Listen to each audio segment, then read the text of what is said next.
అన్నమయ్య జిల్లా మదనపల్లె బీటీ కళాశాలను ప్రభుత్వ పరం చేశామని చెప్పుకుంటున్న ప్రభుత్వం లెక్చరర్ల భర్తీలో ఎందుకు బీటీ కళాశాల పేరు కనబర్చలేదో ప్రజలకు తెలియజేయాలని జనసేన రాయలసీమ కన్వీనర్ రామ్దాస్ చౌదరి బీఎస్పీ ఆంధ్రప్రదేశ్ రాష్ట్ర ఉపాధ్యక్షులు బందెల గౌతమ్ కుమార్ డిమాండ్ చేశారు. ఇదే విషయమై బీటీ కళాశాల ప్రిన్సిపల్ సుధాకర్ రెడ్డిని కలిసి వివరణ కోరారు. ప్రిన్సిపల్ ప్రభుత్వానికి నివేదిక పంపినప్పటికీ భర్తీ చేయలేదని ఇందుకు సంబంధించిన పత్రాలను ప్రిన్సిపల్ నాయకులకు అందజేశారు.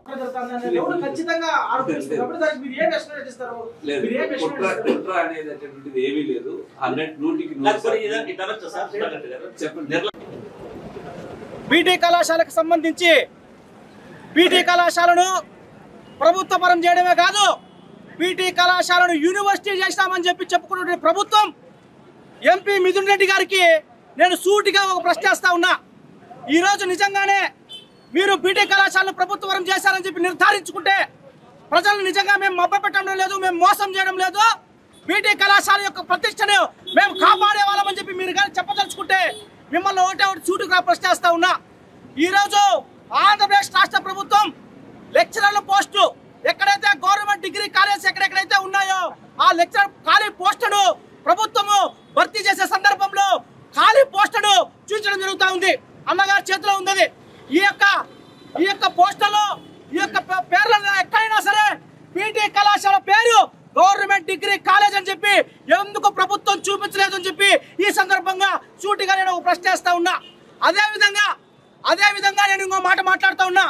మీరు నిజంగానే గవర్నమెంట్ ఈ యొక్క బీటీ కళాశాల పైన మీకు చిత్తశుద్ధి ఉంటే ఎందుకు ఈ రోజున కూడా గవర్నమెంట్ కాలేజ్ అని చెప్పి ఇళ్ళలక్కనే పండగైనట్లు కాదు, కానీ మదనపల్లిని జిల్లా కేంద్రంగా చేయలేదని, మదనపల్లికి వైసీపీ ప్రభుత్వంలో అన్ని రకాలుగా అన్యాయం జరుగుతోందని, అవహేళన జరుగుతోందని, అవమానం జరుగుతోందని మదనపల్లిలోని అన్ని ప్రజా సంఘాలు, రాజకీయ పార్టీలు ఎన్నో రోజులుగా ఉద్యమాలు చేశాయి.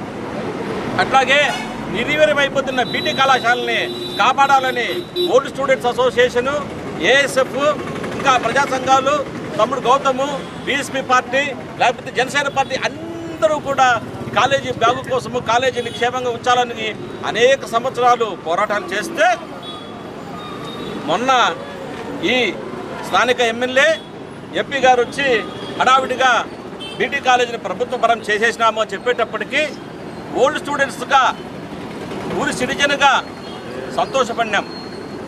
సంతోషపడి వాళ్ళకి అభినందనలు కూడా తెలియజేయడం జరిగింది పార్టీలకు అతీతంగా. తర్వాత ఏం చెప్పినారు, బీటీ కళాశాలను ప్రభుత్వం తీసుకోవడమే కాదు కళాశాలని యూనివర్సిటీగా కూడా చేసేసామనేటప్పటికీ మేమందరం కూడా ఓల్డ్ స్టూడెంట్స్ అసోసియేషన్ తరఫున ముందు వెనుక చూడకుండా, దానికి ఆధారాలు చూపమని చెప్పకుండా ఆ హర్షాతిరేకాలు విలువచ్చి మేము ఎంపీ గారికి కృతజ్ఞతలు కూడా తెలియజేయడం జరిగిపోయింది. కానీ 3 రోజుల కింద వచ్చిన